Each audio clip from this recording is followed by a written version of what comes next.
Tanjung Priuk merupakan salah satu daerah atau tempat di wilayah utara Jakarta yang memiliki salah satu pelabuhan terbesar di Indonesia. Dikenal sebagai daerah yang keras, ganas, dan berbagai macam hal negatif lainnya. Di daerah ini berdiri salah satu gereja, yaitu GPIB Jemaat Petra, yang telah lama berdiri dan juga telah melewati banyak generasi.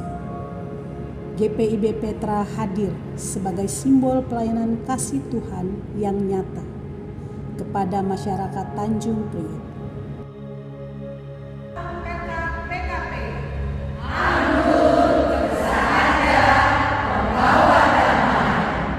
Sejarah PKP GPIB Petra yang saya tahu adalah saya mulai bergabung atau terjun dalam pelayanan PKP ini sejak tahun 1997, di mana masih bernama BPK PW atau Bidang Pelayanan Kategorial Persatuan Wanita. Dan sebelum saya juga ada beberapa ketua yang silih berganti ya di dalam menjalani pelayanan di GPIB Petra ini.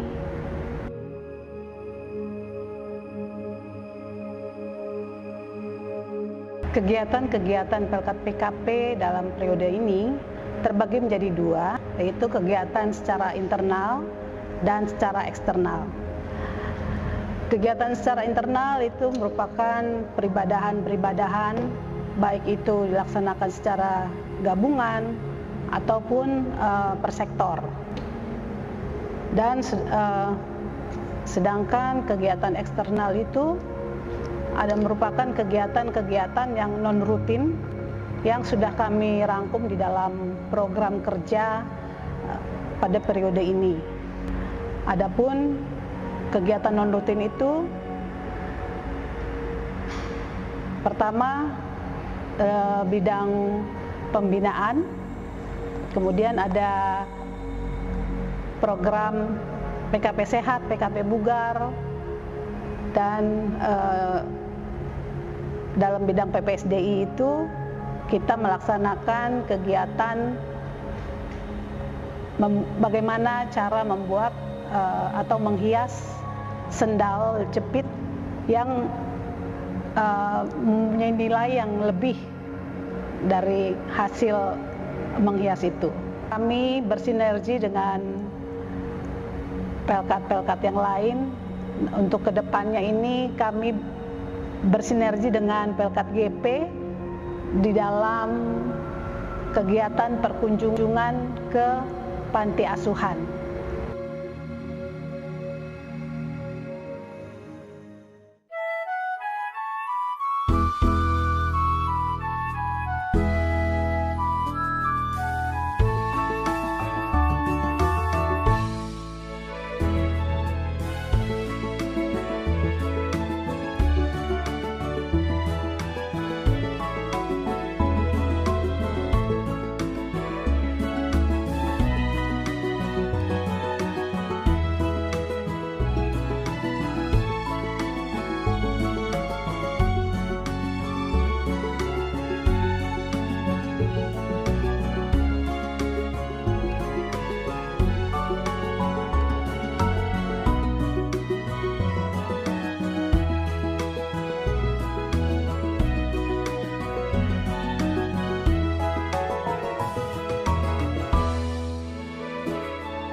Shalom, bersama saya Siska Aziz dari Pelkat PKP. Siang ini saya didampingi oleh KMJ dari GPIB Petra. Shalom, saya Pendeta Ferry J. Araintung. Ya, Bapak apa kabar hari ini Pak? Luar biasa. Ya, siang ini kita mau bincang-bincang sedikit ya Pak. Iya. Nah, saya ada beberapa pertanyaan sih sebenarnya Pak yang akan saya tanyakan, dan ini juga mau diketahui juga untuk jemaat-jemaat di luar sana Pak. Tapi sebelumnya Pelkat PKP itu punya salam. Iya. Ya, salamnya gini Pak. Anggun bersahaja membawa damai. Bapak, ada beberapa pertanyaan yang sebenarnya saya mau sampaikan, mau saya tanyakan kepada Bapak siang hari ini. Ini juga untuk jadi kita sebagai jemaat itu mengetahui loh Pak, bagaimana sih sejarah dari gereja Petra ini. Oh iya, jadi Petra ini berdiri pada tanggal 16 Desember tahun 1960 ya. Dia berkarya sedemikian rupa dalam pelayanan kesaksian ya. Tapi gedung gerejanya akhirnya berada dalam renovasi ya. Dan secara singkat pada saatnya di tahun 2016 itu renovasi besar-besaran. Jadi gereja yang lama dibongkar habis dan dibangun dalam perencanaan desain dengan 7 lantai. Nah, pada bulan Mei tahun 2022 itu juga dilanjutkan ya, dengan pembangunan sampai dengan lantai 3, selesainya sampai dengan lantai 6 ya. Dan kita punya gereja ini sebenarnya sampai dengan lantai 7 ya. Jadi gereja ini juga dibangun dengan pergumulan-pergumulan dari tahun 2016 itu sampai tahun 2024 ini. Kita lagi pergumulan untuk menyelesaikan lantai 7 dan finishing ya. Kalau Tuhan berkenan, kita akan menyelesaikan dan meresmikannya pada tahun 2025. Tuhan berkenan dan akan menolong kita. Amin. Wah, luar biasa banget ya Pak ya. Amin. Nah Pak, saya juga mau tanya nih Pak, gereja Petra ini kan terletak di wilayah yang kata orang nih Pak, masyarakat di luar sana tahu kalau Tanjung Priuk ini kan keras gitu Pak, karena kita nih ada di seperti pelabuhan ya, kota pelabuhan. Nah, bagaimana gereja memandang tantangan yang ada di lingkungan yang kata orang keras itu Pak? Iya, memang keras pekerjaannya ya, tapi hatinya warga jemaat Petra itu baik dan luar biasa. Pekerjaan mereka lah yang menantang mereka untuk bekerja keras, karena lingkungannya Tanjung Priuk ada di pelabuhan ya, dengan angkat-angkat berat di kuli-kuli pelabuhan, tapi juga mereka ada yang bekerja di kantor-kantor juga. Tetapi sekali lagi mereka bekerja keras tetapi punya komitmen yang sama untuk membangun kehidupan persekutuan ini ya. Karena itu di gereja ini dibangun persekutuan dengan pembinaan-pembinaan ya. Jadi ada juga ibadah-ibadah yang berupa kreasi dengan ibadah-ibadah etnik ya. Yang unik di dalam gereja ini adalah ibadah etnik Jawa, etnik Batak, etnik Timor, etnik Ambon, etnik Manado dan lain sebagainya.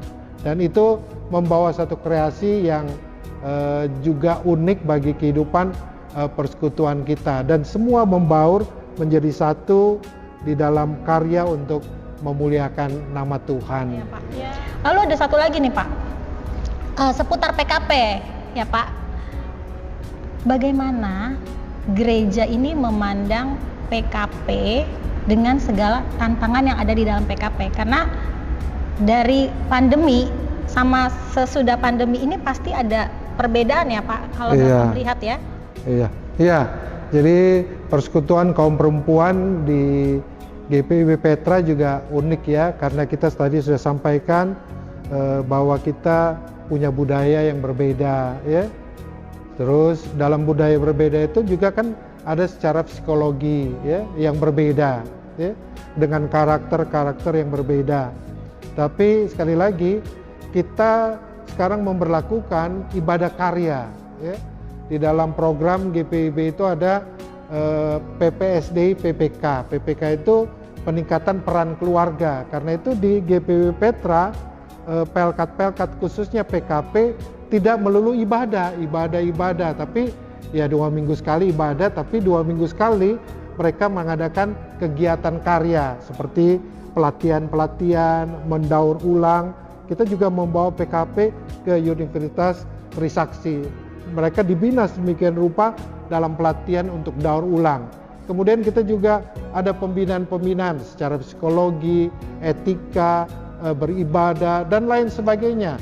Sehingga yang unik, yang juga berbeda bisa bersatu untuk mengalami perubahan bersama dan bekerja bersama untuk masa depan sebagai persekutuan kaum perempuan yang tadi dikatakan anggun, bersahaja, dan membawa damai.